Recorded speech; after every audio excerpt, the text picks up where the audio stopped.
হচ্ছে আমরা আজও জানি না আমাদের আল্লামার মৃত্যু কি স্বাভাবিক হয়েছে নাকি এটা পরিকল্পিত মেডিকেল কিলিং ছিল।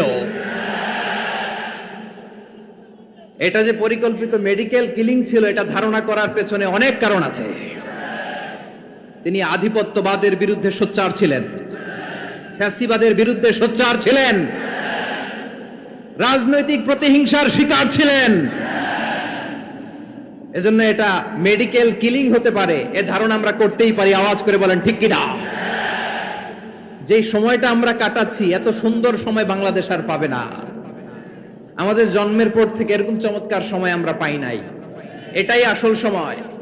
আমরা ইন্টারিম গভর্নমেন্টের কাছে দাবি জানাই, উচ্চতর তদন্ত কমিটি করে এটা কি হত্যাকাণ্ড ছিল নাকি স্বাভাবিক মৃত্যু ছিল এই রিপোর্ট গণমানুষের কাছে প্রচার করে জানাতে হবে। এই দাবির সাথে কি সবাই আপনারা একমত? কারা কারা একমত হাত তুলে দেখান।